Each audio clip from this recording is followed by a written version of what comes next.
right, welcome to the fourth and final game of the evening. Up this time is Gourmet Sentai Barayaro, or Gourmet Warriors. So this is a side-scrolling beat-em-up or brawler that was originally released for the Super Famicom back in the year of 1995. And saw only a Japanese release. Once we get it on screen, it'll become fairly apparent why this never got a Western release back when the Super Nintendo was relevant. Because this is a very surrealistic and, I guess, sexy brawler would be the... But, in an 80s cyberpunk way.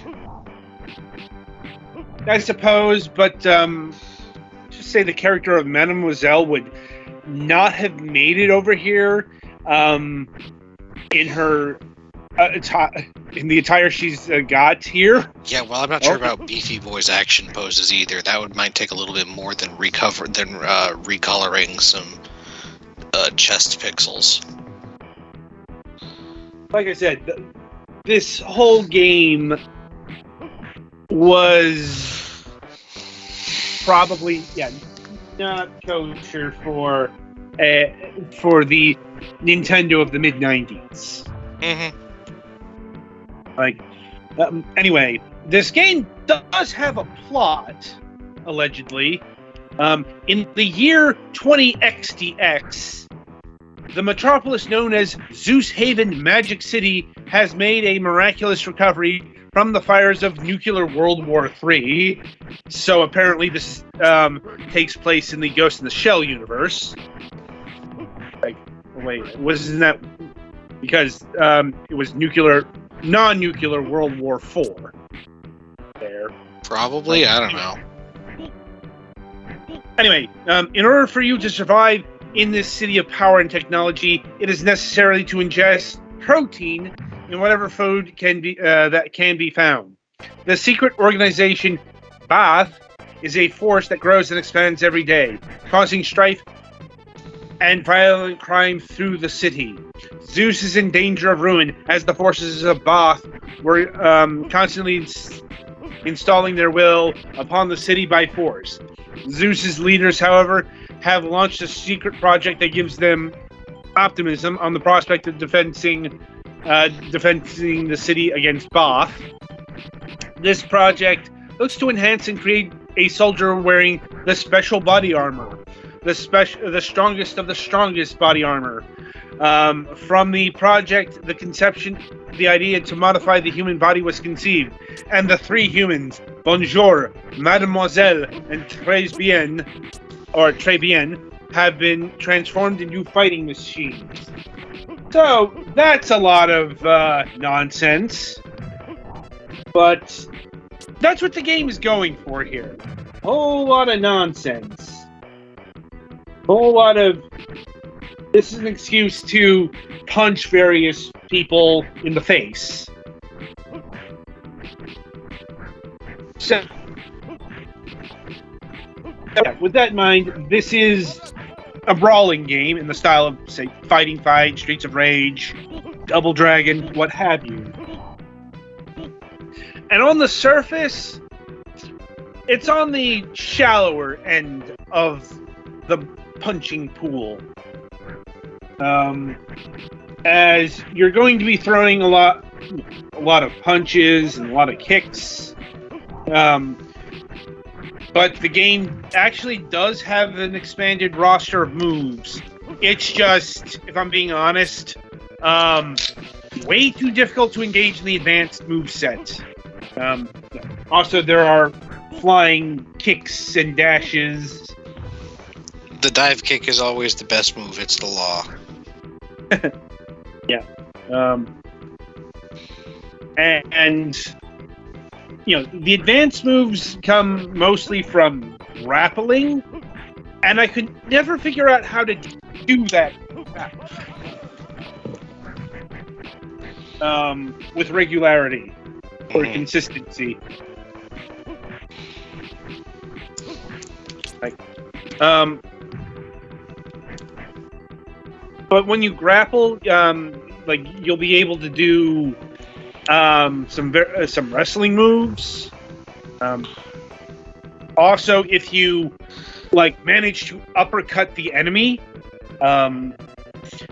they'll spin around and plant into the ground, and then you can do an off the top rope maneuver, which is really weird to say, but with or without an actual rope. It's a wrestling move, but so it's like the Irish whip move. Look at this game. Are you surprised it would take inspiration from pro wrestling? The answer to that is no. Yeah.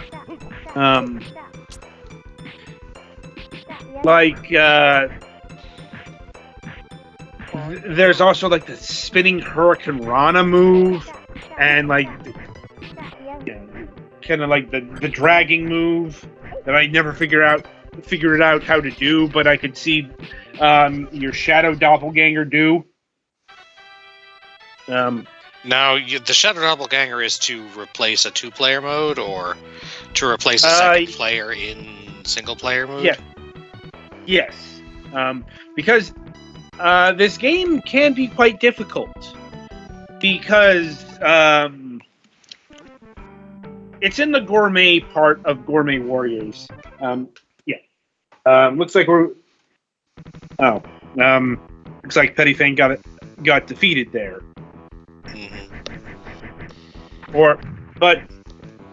So here's the thing. You only have one life in this game. With no ability to add more coins, as it were? Very limited. Or rather, you cannot get lives, but this is one of the things where your shadow helper, as it's called, comes into play. Because not only does that provide you with an extra body, and also worth noting, at least on the lower difficulties, you and your doppelganger can punch each other out and stuff, but you don't actually take damage. So it's like 2-player game A. This was an NES title. But anyway, by generating a shadow helper, that's one of the only 2 ways in order you can gain life. This is where it differs from your average brawler. Because you'll see that food is left on the ground after you kill every enemy, but instead of doing the normal thing of restoring health, instantaneously, the gimmick here is at the end of a level, aside from the final level, where you will be able to do this right before the final boss, you are tasked with taking 2 of the ingredients and combining it into a tasty dish. And each of the 3 fighters have their different meal preferences. But point is, you'll combine like veggies and rice, or protein and beef, which is kind of redundant, or tofu and chicken, and so on and so forth. And that combination will provide you with a certain amount of health. And that is the only other way to regenerate health in this game. So, putting that all together, but that seems a little bit harsh. Yeah, I'm like, because this game, this game will,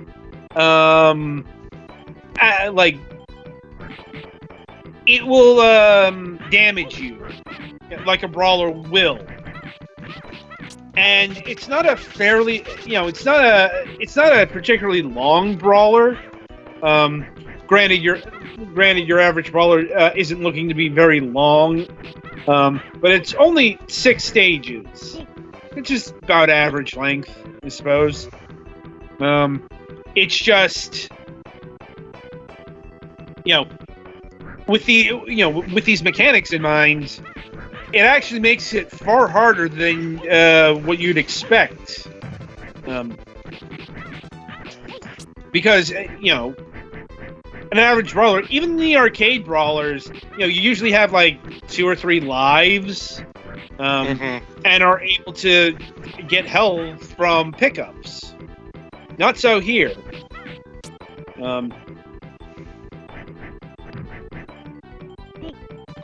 So that's definitely more of a problem with the original Super Famicom. Okay, what are the friggin' little dudes? They are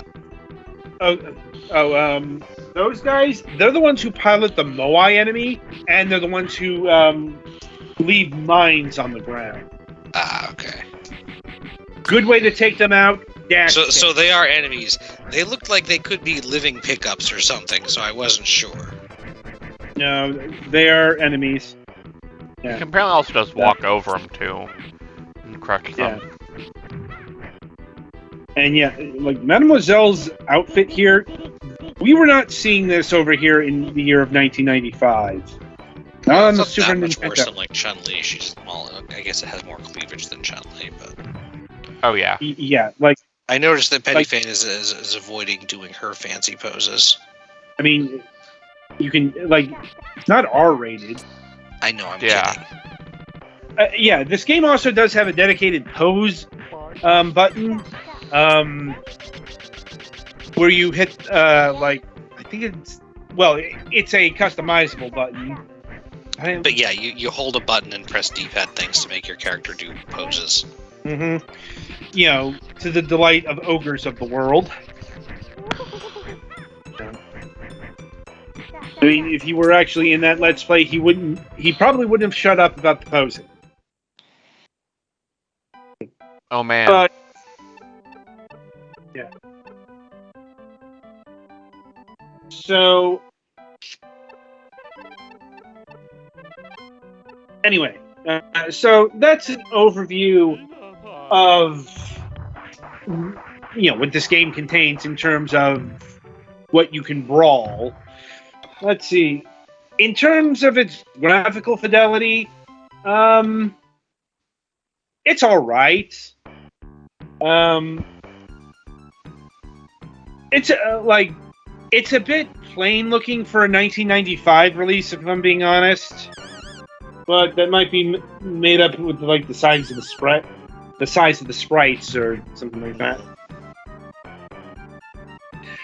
Really, this game is kind of getting by on its theming, on its ridiculousness and surrealism.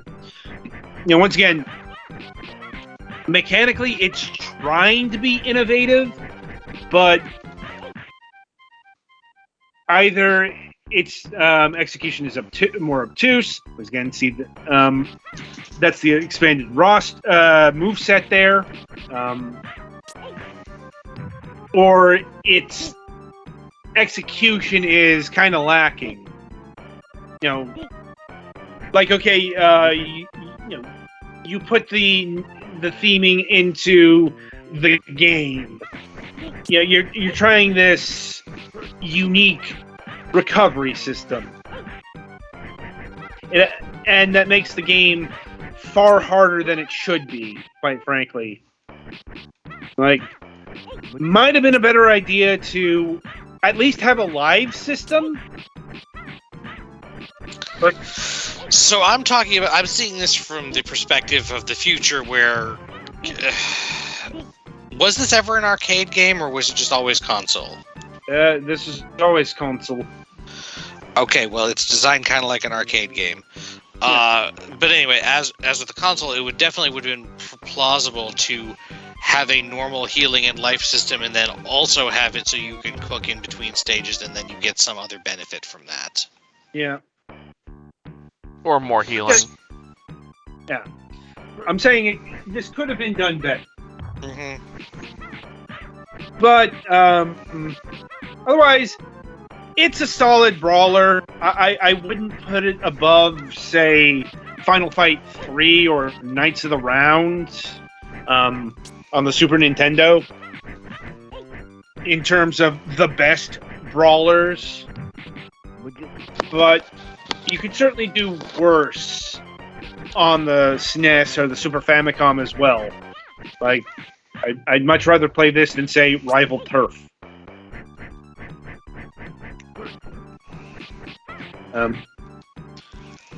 Is there any way to do anything with those mime guys besides set them off?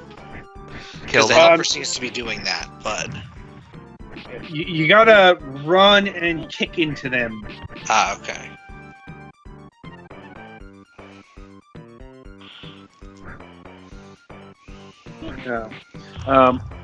Anyway, so in terms of pricing, this game is actually quite pricey for a Pico release. At least talking digitally here, because they did release a physical version for the Super Nintendo, like way back in 2016. That's probably well out of print, but in terms of the Steam version, it's clocking in at $11.99, which is sure a lot less than how much this would have gone for back in the day, but this would have been a rental back in the day had I the ability to rent it.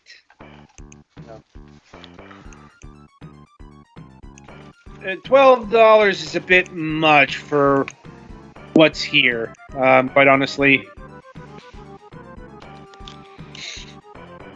And I don't know, I'd much rather play Streets of Rage 2. Mm-hmm. But, that's a Genesis brawler. Yeah. Anyway, any further questions, comments, concerns, night terrors? Ask me again. Ask me again in a week. All right. Anyway. Oh my god, those are fucking feet. Never mind, move on. You thought I was kidding about the night terrors. Apparently you were not. God save the king. No one and else the boss's will. name is Sewa? Yes. This is a very wacky game. So, also, this boss can eat a dick. Yeah? He's very cheap and bad, and I hate him.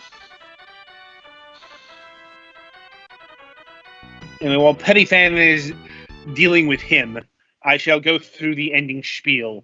And coming up on the week ahead, on Wednesday, August 16th, we'll be having Larson Killstrom of Atavast Games. They are currently developing Fallen Crown, a new title for the Game Boy Color. An epic adventure, if you will, that tests the limits of the Game Boy hardware. Probably done in GB Studio. Learning a lot about Game Boy development recent times.